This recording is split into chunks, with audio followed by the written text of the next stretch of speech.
जी अपने बारे में बताएंगी और बहुत प्रभावित होंगे आप सब लोग जो यहाँ बैठे हैं। हम भी बड़े प्रभावित हुए किस दौर से निकली। कुछ फोटोग्राफ्स हमारे पास पूजा जी की हैं जो एक बारी आप शेयरिंग कर लेंगे तो मैं चाहूंगा कि आप लोग उसको जरूर देखें। पूजा जी प्लीज। नमस्कार दोस्तों, मेरा नाम पूजा ठाकुर है और मैं बेसिकली शिमला की रहने वाली हूँ। प्रोफेशन की बात करूँ तो मैं भी एक आयुर्वेदिक डॉक्टर हूँ। तो मुझे 2007 में प्रॉब्लम हुई थी, मुझे खांसी हुई थी। स्टार्टिंग में मुझे खांसी हुई थी। उस टाइम मैं देहरादून में जॉब करती थी एक प्राइवेट हॉस्पिटल में आयुर्वेदिक। तो काफी दिन खांसी हुई, वो मुझे ठीक ही नहीं हो रही थी। फिर मैंने डॉक्टर से बात करी, मैंने कहा सर मुझे खांसी होती है, मैंने सब कुछ खा लिया, कुछ भी आराम नहीं हो रहा है। तो फिर सर ने कहा कि एक एक्सरे ले लो कहते। तो सर 2 मिनट ही हो गए, बिल्कुल आप तो उन्होंने कहा कि एक्सरे लिए तो मेरे जो चेस्ट लंग्स थे उसमें होल्स थे, 3 होल्स। तो उन्होंने कहा कि आपको ट्यूबरक्लोसिस हो गया कहते। तो मैं सोचूं ऐसे कैसे हो गया मुझे। फिर मुझे लगा काफी टाइम से खांसी थी, हो सकता है हो गया हो। तो फिर उन्होंने डॉट्स लिख दिया बाहर से, सरकारी हॉस्पिटल से। डॉट्स से कहते बेटर कोई ट्रीटमेंट नहीं है आपके लिए। तो मैंने डॉट्स लिया, तो जैसे मैं लेती थी तो मुझे और ज्यादा प्रॉब्लम हो जाती थी उससे। तो फिर मैंने और दिखाया, मैंने सर को बोला आप स्पूटम एक बार लिख दो सर, या ESR लिख दो, फिर कंफर्म हो जाएगा कि मुझे सच में ये है। 3 मंथ हो गए थे मुझे वो मेडिसिन लेते हुए। ट्यूबरक्लोसिस बहुत हैवी मेडिसिन होती है।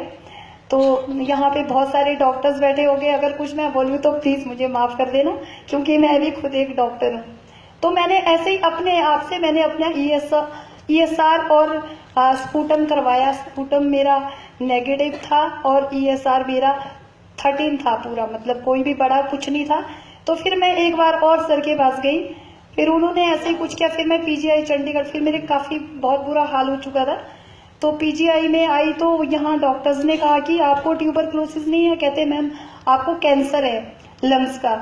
तो मैंने कहा सर फिर क्या किया जाए। उन्होंने भी ट्रीटमेंट चलाया, यहाँ से 2012 तक मैंने PGI से ट्रीटमेंट चलाया, कुछ भी नहीं हुआ वहां से। फिर उसके बाद एम्स गई मैं, फिर तो बहुत ही बुरा हाल था। एम्स गई तो एम्स में 28 दिन मैं एडमिट रही और 28 लाख रुपए उन्होंने जब तो मुझे लेके गए। फिर बोला कि कोई बात नहीं सर, आप निश्चिंत हो जाओ, ये ठीक हो जाएंगे मैम, हम इनको ठीक कर देंगे।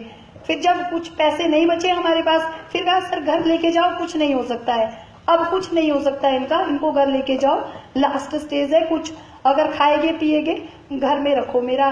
तो फिर मैं घर गई। फिर मेरा बहुत बुरा हाल था, बहुत, मैं बोल नहीं पाती थी, आंखें नहीं खोल पाती थी मैं कुछ भी। मेरा एक छोटा बेटा है। तो उसके बाद अनुपमा है जो इंडस विवा में काम करती है, उसने मेरे हस्बैंड को फोन करके बोला कि एक कहते हैं इंडस विवा में आई पल्स है, कहते मेरी सिस्टर की बेटी है, वो अभी भी यहाँ पे है। तो कहते चाचू उनको दे दो, हो सकता है ठीक हो जाए। तो उन्होंने कहा इतना मैंने खर्च कर दिया, उससे ठीक नहीं हुई, अब तेरे इंडस विवा से क्या ठीक हो जाएगी वो। तो मैं बोल नहीं पाती थी, लेकिन मैं सुन सकती थी, मैं फील कर सकती थी। फिर मेरे को लगा हो सकता है ये कोई जरिया हो, भगवान ये मंगवा दे तो अच्छा है, लेकिन मैं बोल नहीं सकती थी।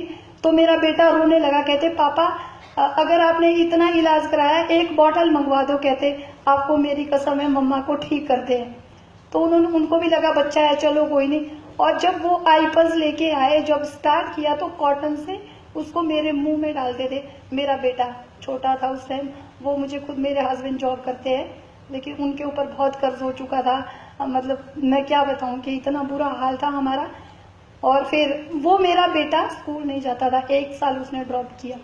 और वो कॉटन से हर 5 मिनट के बाद 3 बूंदे मेरे इस पे डालता था। वो पता नहीं कितने दिन के बाद पेट में जाती होगी या क्या होता होगा, मुझे नहीं पता इस चीज का। जब 1 मंथ हो गया पूरा मुझे ये लेते हुए, फिर उसके बाद मैंने मूवमेंट करना शुरू कर दिया कि मतलब उठ सकती थी मैं, जैसे सहारा देके मैं उठ सकती थी, आंखें खोली मैंने अपनी।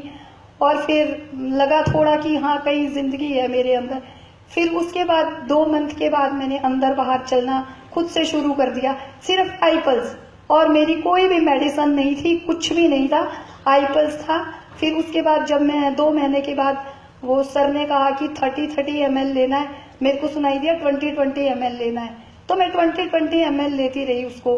उसके बाद भी फिर मैंने 6 मंथ पूरा किया। 6 मंथ के बाद मैं सर से मिलने सोलन गई और मैंने इंडस्ट्री के बाद ज्वाइन किया 50,000 से। उसके बाद से फिर मैंने इनके साथ में फील्ड में घूमना शुरू कर दिया। घर से बोलते थे, अभी मैंने जॉब छोड़ दी अपनी, क्योंकि ये जॉब नहीं करूंगी मैं जिसमें हर तीसरे दिन पेशेंट आएगा, मुझे तो आराम नहीं हो, इस दवाई से कोई और दवाई लिख दो। ये मैं किसी को देती हूँ, हफ्ते में बोलते हैं भगवान तेरे को ऐसी लंबी उम्र दे, हमारा पेशेंट ठीक हो गया, ये हो गया, खाना खा लिया, वो हो गया। और आज मैं इंडस्ट्री के साथ खड़ी हुई और बिल्कुल आपके सामने एकदम फिट हूँ। और मेरा हीमोग्लोबिन था उस टाइम 4.2 mg था और आज 11.10 mg है मेरा, 11.10। और वेट मेरा 25 किलो था और अभी मेरा 51 kg है।